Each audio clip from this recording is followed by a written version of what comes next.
मंदिर में या मस्जिद में ये फरियाद लगा दो। आपकी ताल मेरे साथ होगी तो ये उत्सव महोत्सव बनेगा कि मंदिर में या मस्जिद में ये फरियाद लगा दो, बर्बाद है दुनिया मेरी आबाद बना दो। टाटा न बनाना मुझे बिड़ला न बनाना, भगवान किसी नेता का दामाद बना। चार पंक्तियां और पढ़ता हूं कि आंखों से नींद दूर है अंगड़ाई की कसम, आंखों से नींद दूर है अंगड़ाई की कसम, सब ख्वाब चूर चूर है महंगाई की कसम। मैं आम आदमी हूँ भाजपाई की कसम, चूसा गया हूँ भौजाई की कसम।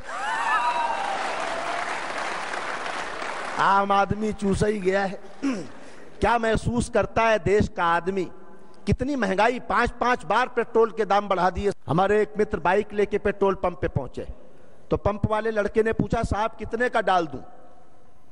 तो हमारे मित्र बोले, डाल मत, 10 रुपए का छिड़क दे, मुझे तो इसमें आग लगानी है। क्या करें भाई, वाहन का जब पेट्रोल नहीं खरीद सकते। आम आदमी रोजी रोटी को मोहताज हो गया साहब, 2 टाइम का खाना नहीं मिल पा रहा है। तब 120 करोड़ लोगों की ओर से मैं 4 पंक्तियां इशारा करते हुए कहता हूं। कवि को आप जनता जनार्दन हिम्मत देते हैं तब कवि सच कहता है। स्वामी जी जैसा सच बोलने वाले देश में बहुत कम लोग हैं। ईश्वर शक्ति दे और लोग जनता के बीच से ऐसे निकले जो सरकारों के जो नकारात्मक काम हैं उनके खिलाफ आवाज उठा सके। मैं 4 पंक्तियां पढ़ता हूं, मेरा साथ दें तो सबके हाथ उठे मेरे साथ। कि पुतला है सियासत का वो किरदार नहीं है। मुझे पता है कि शायद मुझे नहीं बोलना चाहिए, लेकिन मेरा कवि कहता है कि मुझे बोलना चाहिए। कि पुतला है सियासत का वो किरदार नहीं है, लगता है उसे देश से कुछ प्यार नहीं है।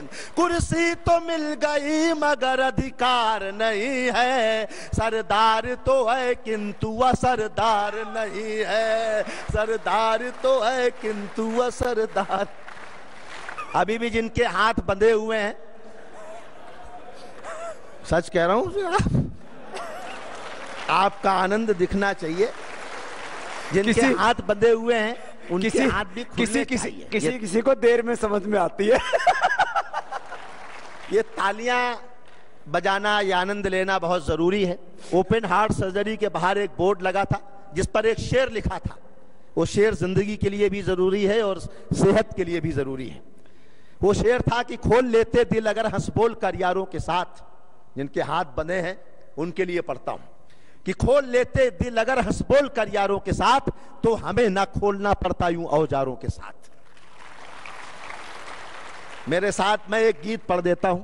जो कुछ भी हुआ देश में, तमाम सारी घटनाएं, उन घटनाओं को मैं आनंद में बांध कर लाया हूं। बिल्कुल शुद्ध हास्य और व्यंग आपके बीच है। पूरा उत्सव का गीत है और एक संदेश भी है कि माना खुशियां कम है, गम है, रुसवाई का मौसम है। आप मेरे साथ हो कि माना खुशियां कम है, गम है, रुसवाई का मौसम है। हंसकर थोड़ा मस्ती कर लो, महंगाई का मौसम है। हंसकर थोड़ा, जब तक सारे नहीं बजाएंगे मैं यही लाइन दोहराता रहूंगा। माना खुशियां कम है, गम है, रुसवाई का मौसम है। हंसकर थोड़ा मस्ती कर लो, महंगाई का मौसम है।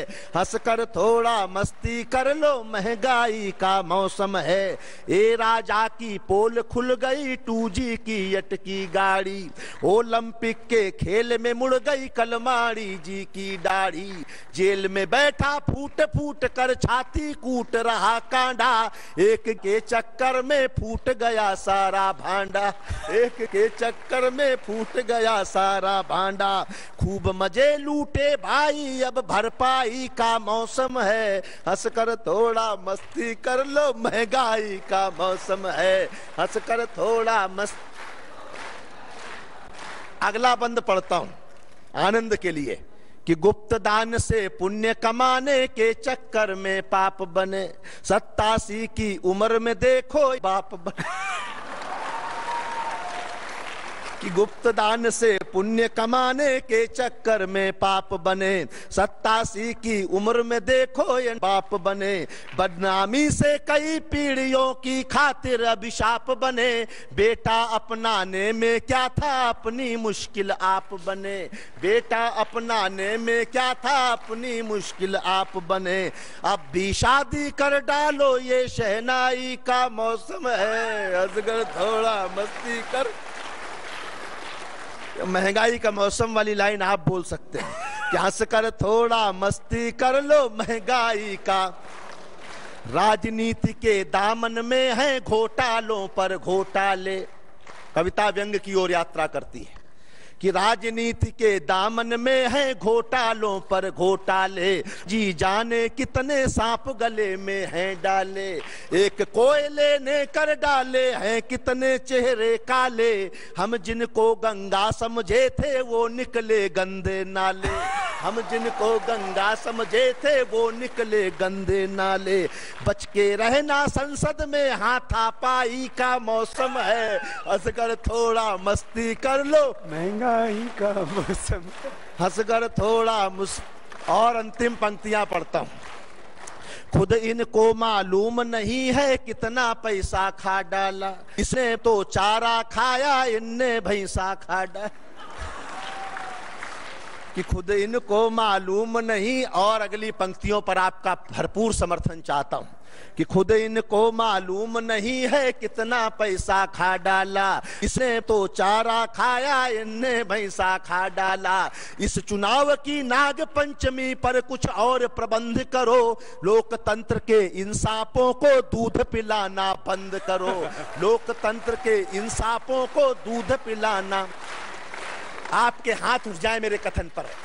लोकतंत्र के इन सांपों को दूध पिलाना बंद करो। लोकतंत्र के इन सांपों को दूध पिलाना बंद करो। रामदेव अन्ना वाली अब अंगड़ाई का मौसम है, हंसकर थोड़ा मस्ती कर लो महंगाई का मौसम है। हंसकर थोड़ा मस्ती कर लो। बहुत बहुत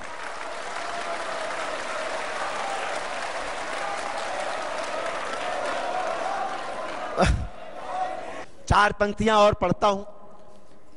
कब लोग बड़े बनते हैं जिंदगी में, स्वामी जी का इतना यश, इतना नाम, इतना काम एक जन्म में आदमी का करना मुश्किल है, जितना काम स्वामी जी ने कुछ वर्षों में किया है। ये कई जन्मों का पुण्य होता है जो इतने बड़े काम की शक्ति ईश्वर देता है किसी को। हमारे बीच सेना के बड़े अधिकारी हैं। लोग बड़े कब बनते हैं? चार पंक्तियां पढ़ता हूं उन बुजुर्गों के लिए जो यहां बैठे हैं कि किसी गीता से ना कुरान से अदा होती है, ना बादशाहों की दौलत से अता होती है, रहमतें सिर्फ बरसती हैं उन्हीं लोगों पर जिनके दामन में बुजुर्गों की दुआ होती है। बुजुर्गों की दुआएं हमारे सर पर बनी रहे। और कहता हूं, इंसान क्या जिसमें कि स्वाभिमान नहीं है, वो गीत क्या जिसमें कि कोई तान नहीं है, मंदिर की मूर्तियों से दुआ मांगने वालों, माँ बाप से बढ़कर कोई भगवान नहीं। महिलाएं यहां बैठी हैं, आदरणीय हैं। मेरी नन्ही सी बिटिया ने जब जन्म लिया तो मैंने चार पंक्तियां बेटियों के लिए कही थी। मेरे मन की पंक्तियां हैं कि मेहंदी कुमकुम रोली का त्योहार नहीं होता, रक्षाबंधन के चंदन का प्यार नहीं होता, उसका आंगन एकदम सूना सूना रहता है जिसके घर में बेटी का अवतार नहीं होता। बेटी और बेटे में अंतर क्या है साहब? एक पंक्ति में अंतर बताता हूं कि इस धरती पर मातृशक्ति का मान नहीं जा सकता है, नर के मन से नारी का सम्मान नहीं जा सकता है। बेटा घर में हो तो बेशक चूल्हा ठंडा रह जाए, बेटी घर हो तो भूखा मेहमान नहीं जा सकता। हमने उन बेटियों को गर्भ में मारना शुरू कर दिया। ये वो संस्कृति, ये वो देश है जहां कहते थे यत् नार्यस्तु पूज्यन्ते रमन्ते तत्र देवता। उस देश में जब फलक जैसी नन्ही बालिका एम्स में तड़प तड़प कर दम तोड़ देती हो और तमाम सारे व्यभिचार, बलात्कार, तमाम केसेस होते हो और कभी खामोश रहे, ऐसा हो नहीं सकता। कविता मेरी पूजा है, प्रार्थना है, मिशन है और प्रोफेशन भी है। मैं मिशन की कुछ पंक्तियां पढ़ता हूं। बेटियों के समर्थन में मैंने एक लंबा गीत लिखा है, वो कभी सुनाऊंगा मैं, उसका एक अंश आपके बीच पढ़ता हूं। कविता के नाम पर जो मेरे पास सर्वश्रेष्ठ है वो पूज्य स्वामी जी के चरणों में और इस पतंजलि परिवार को समर्पित करता हूं कि बेटियां भगवान का सबसे बड़ा वरदान है। बेटियां भगवान का हम बदलते नहीं। पत्थर एक बार मंदिर में जाता है और वो देवता हो जाता है, और हम रोज मंदिर में जाते हैं और पत्थर के पत्थर बने रहते हैं। हमारे भीतर परिवर्तन आसानी से नहीं होता। हमारे भीतर दया, करुणा, संवेदना, देशभक्ति मुश्किल से जागती है, प्रयास करने पड़ते हैं। इसकी आवश्यकता नहीं पड़नी चाहिए। मैं पढ़ता हूं कि बेटियां भगवान का सबसे बड़ा वरदान है। बेटियां घर की पुरानी खिड़कियों को खोलती है, बेटियां घर में हो तो घर की दीवारें बोलती है। आपके कमजोर तालियां कविता को कमजोर करती है। मैं अच्छी कविता के अंश पढ़ता हूं कि बेटियां भगवान का सबसे बड़ा वरदान है। बेटियां घर की पुरानी खिड़कियों को खोलती हैं, बेटियां घर में हो तो घर की दीवारें बोलती हैं। बेटियों ने घर का हरदम नाम ही रोशन किया है। वक्त पर बनकर के मीरा जहर का प्याला पिया है। हाथ में तलवार लेकर लक्ष्मीबाई बनी है। इंदिरा बनकर समूचे विश्व के आगे तनी है। मदर टेरेसा बनी करुणा का सागर हो गई हैं। जाके नासा में सितारे आसमां में बो गई हैं। ऐसपन सौंदर्य से सारे जहां को जीत लाई। सायना बन खेल के मैदान में भी खिलखिलाई। सुन लता मंगेशकर सुर के समंदर डोलते हैं। मूर्ख हैं जो बेटियों को बेटों से कम तोलते हैं। बाप की पगड़ी है, मां का रेशमी परिधान है। बेटियां भगवान का सबसे बड़ा वरदान है। हम उन बेटियों की, उन बुजुर्गों की, माँ बाप की और घर की महिलाओं का सम्मान करना सीखें। और चार पंक्तियां मैं संदेश की कहता हूं कि भीड़ में दुनिया के पहचान बनाए रखना, घर में खुशियों की एक दालान बनाए रखना, अपने होठों पे ये मुस्कान बनाए रखना और इस दिल में हिंदुस्तान बनाए रखना। बहुत बहुत धन्यवाद। स्वामी जी ने मुझे अवसर दिया, स्नेह दिया, आपने प्यार दिया। बहुत बहुत धन्यवाद। बहुत तो भाई सुनील जोगी जी का एक बार पुनः सबके ओर से बहुत बहुत अभिनंदन है। और जैसे इस बार जो है सपत्नीक आए हो, ऐसे ही आप हर बार परिवार के साथ आते रहें। और ये छोटी गुड़िया, ये जो क्या नाम है, शिवोना, इसके लिए इन्होंने जो बेटी के ऊपर कविता बनाई तो वो तो पूरी दुनिया में छा गई थी। और ये बेटी भी पूरी दुनिया में छाए, ऐसी हमारी इसको शुभकामनाएं हैं। बहुत प्यार।